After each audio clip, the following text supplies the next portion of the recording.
I've worked a lot, and I still will work on what clinicians, nurses, doctors, social workers, what people, those professionals are my audience for a lot of my work and trying to make care more empathic at the clinical level. But I really was very interested in the patient experience directly. And so I spent over a decade interviewing people sequentially, following them. This is very unusual. I followed them long term. And these were people who, in the prime of life, would have developed either a serious diagnosis, like a cancer diagnosis, or a chronic illness that they hadn't had, which a few of the people, of the 14 people I discuss in the book, had a terminal diagnosis, 2 of the 14, but that 12 of the 14 were going to have a chronic illness. They'd have to be monitored.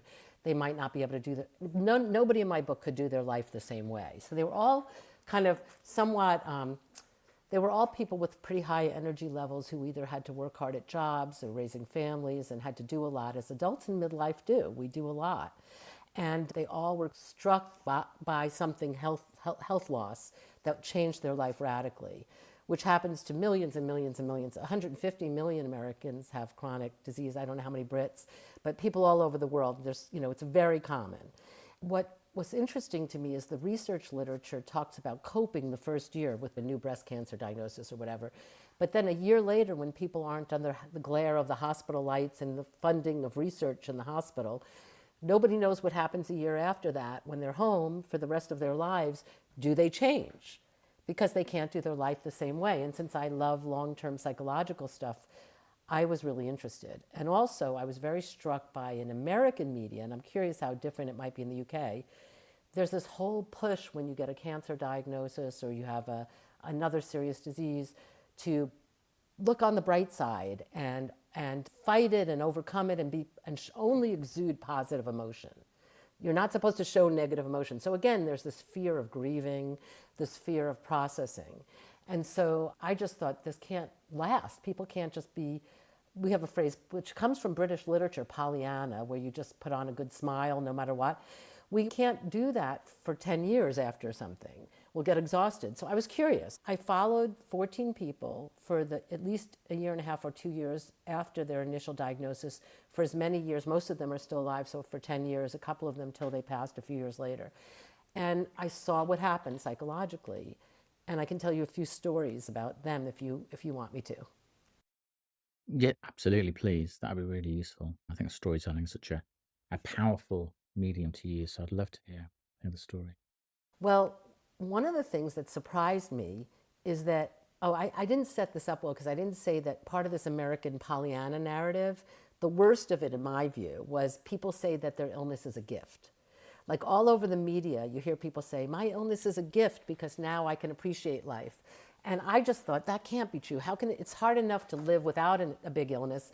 A lot of these people are not well off. I mean, economics are hard, work is hard, family's hard, raising kids is hard, taking care of elder parents, the crunch generation, and now you're sick. I mean, it can't be that this is a gift. So I was very skeptical. But I will say that in the long run, my book kind of winds up shocking me. People did grow. They did change in ways that they did ultimately feel offered. They took things away, but it also offered them things. And that's what the book's about. And the best quote on that is someone who's very famous in the US, Michael J. Fox, who has Parkinson's disease. And he's such a brilliant guy. And he has the most ironic quote where he says, Parkinson's disease is the gift that keeps on taking. And I love it because it is, if you read his books and if you see his interviews, he's grieved a lot. He's lost so much physically and functionally. And he has gained so much. He became very altruistic, which he says he really wasn't. And he developed a foundation and he got much closer to his family. And he did develop a richer, soulful way to live. So what my book and the stories I'll tell you, what the book really shows is that people develop empathy that they might not have had for themselves as well as for other people. And that to me is the gift. And I have very specific stories that show 5 pathways to developing empathy for yourself and others. So I'll just be able to tell you one. So the first pathway that I see people take, sort of the foundational one, is that people who are rushing through life and doing a lot in midlife, we don't necessarily feel a sense of security that we can relax into time.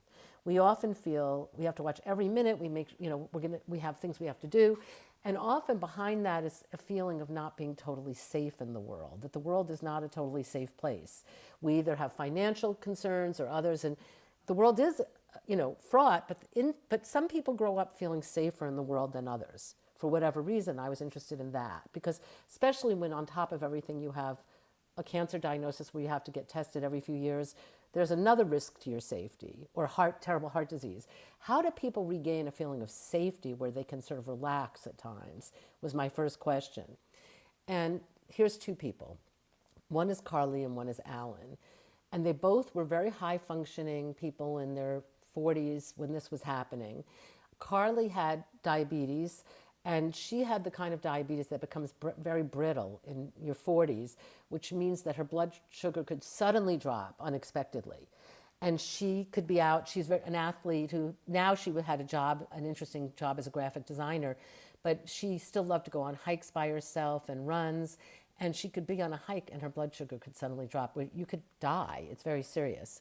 And she had a close relationship. She's a lesbian. She was married to a woman. She had really good friends. She had a good job. But she really didn't like to count on others, even her wife. She liked to be very independent. And that came from a childhood where she had diabetes since childhood. And she had a very overtaxed parents who were kind of very distant. So even when she was 11 and 12 with juvenile diabetes, she was sort of on her own with it, which is very dangerous. At that time in history, 1 in 4 people could die during adolescence or young adulthood. So she had a very serious risk, and she had to kind of cope with it on her own. So she'd become hyper independent. And her whole MO, or way of operating, was she didn't want to really feel like she needed other people. So even though she was married and all these things, she kind of still felt like she couldn't be vulnerable. And then when the diabetes got really bad, and her doctor said, you can't go hiking, you can't do all this stuff on your own, you have to be with another person, it was sort of really overwhelming for her, until she saw a neighbor have a support dog, like dogs for the blind. And the support dog could smell when the neighbor had diabetes, when her blood sugar dropped. And they have dogs that are brilliant that can smell if your blood sugar drops and signal to you that you need to take a protein bar or some sugar. And so she applied, and she wound up with a dog, Odetta, who was trained by Dogs for the Blind. And this dog was amazing. And I actually saw her with the dog, and she was amazing with the dog. And the dog went everywhere with her. And this is a little bit complicated, but the dog developed cancer, and she had to help the dog, and so she had to reach out to people. And all of a sudden, to help the dog, reached out to all these people for help, including a vet who did surgery for free for her, a group of people who, it's a different place than where she lived where that happened, people who let her stay in their home and made her dinner every night. All these people helped her with the dog. And after that experience, the dog did fine. Of depending on the dog and depending on other people, her life changed radically. And she started to realize that being dependent on other people was the richest thing that you could do, as long as it was interdependent. And she now volunteers twice a week at a place for children with cancer to help their families. She brings the dog, and she meets with the children and the families, providing care, loving care for the child, which as a psychiatrist, I see as providing the loving care she didn't get when she was little. And so empathy has become her world, and accepting care and giving care. And I think that she has a richer life, according to her, because she grew empathy that she would never have needed if she didn't go through her illness.